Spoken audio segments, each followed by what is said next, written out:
Hello guys! Kamusta kayong lahat dyan? Lalong-lalo na sa aking mga subscribers, sa aking mga viewers at likers. Ngayon guys, isi-share ko po sa inyo kung paano gumawa ng homemade mango ice cream. Tamang-tama guys kasi dito sa Kuwait, summer at napakainit. Umaabot ng 50 degrees Celsius. So kailangan natin ito guys. Tara guys, samahan niyo po ako. Ito po ang ating mga sangkap. Meron tayong hinog na manggas at kalahating kilo. Tamang-tama guys kasi dito sa Kuwait napakamura rin ng ating mga mangga. Meron tayong whipping cream, 4 cups po siya. At syempre, condensed milk, 2 cups. So yan lang guys ang ating mga kailangan na sangkap. Umpisa na natin guys. O ngayon guys, hihiwain natin ang ating mangga at kukunin natin ang kanyang laman. Lahat guys. Kunin natin guys ang lahat ng laman ng ating mangga. Ganyan lang kadali guys. Lahat po yan. Saka natin, pag natapos na lahat guys, siyempre, blender po natin siya. Para maging smooth ang ating mangga.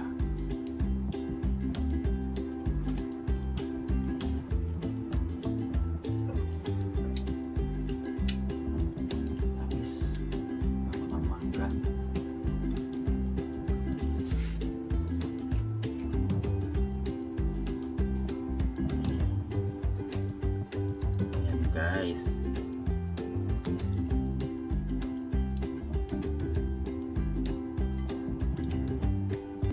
ayan po, tapos na po nabalatan ng ating mga mangga. So i-blend na po natin siya.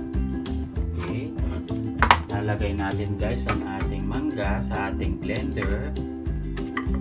Ganyan lang guys kadali ang ating paggawa ng homemade mango ice cream. Kung kaya naman lahat siya guys, so ilagay na natin lahat para isang ikutan o blender na lang tayo. Okay. Siyempre tatakpan natin siya guys. At kailangan guys maging juice ang ating mangga.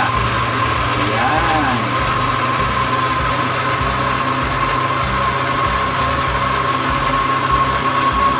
Check din natin guys kung juice na po siya. Okay, itingnan natin guys kung nag-juice na po siya. Kung hindi pa, ulitin natin siya guys. Ayan, juice na siya guys. Ayan o. Ito guys o. Ayan.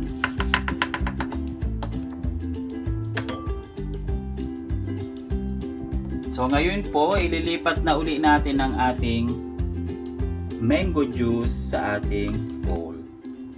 Yan. Yan guys, bango. Okay. And guys, i-mix naman natin ang ating whipping cream hanggang maging thick po siya.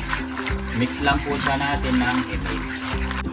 Ito na guys ang ating whipping cream. So kung nakikita nyo guys, naging thick na po ang ating whipping cream. Ngayon guys, ihahalo na po natin ang ating blended mango juice. Okay.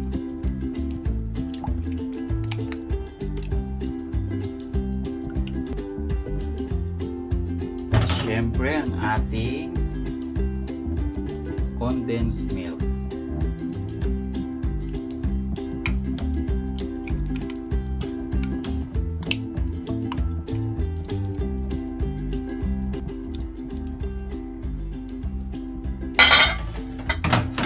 Halo-haluin lang natin siya guys hanggang mag-blend ang ating o mag-combine ang ating nilagay na mango juice at saka condensed milk. Yan. Ngayon guys, ito na po siya. So nag-combine na po ang ating nilagay na ingredients sa ating cream, ang ating mango juice at condensed milk. Syempre, para lalong sumarap ang ating ice cream, naghiwa po ako ng mangga into cubes. So ilalagay lang po natin siya uli at i-mix. Yan. Isang mangga guys ha, depende po sa inyo kung gaano kadami ang mangga. So syempre, halu-haluin lang po uli natin para mag-mix ang ating nilagay na mango cubes.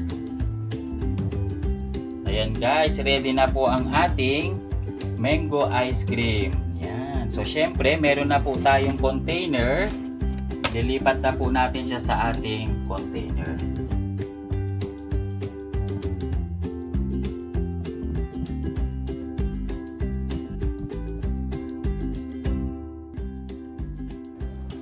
Ito na guys ang ating homemade ice cream. So ilalagay lang po muna natin siya sa fridge ng 6 to 7 hours. Ayan guys, nilagay na po natin sa ating fridge. Ito na guys ang ating homemade mango ice cream ala Glen.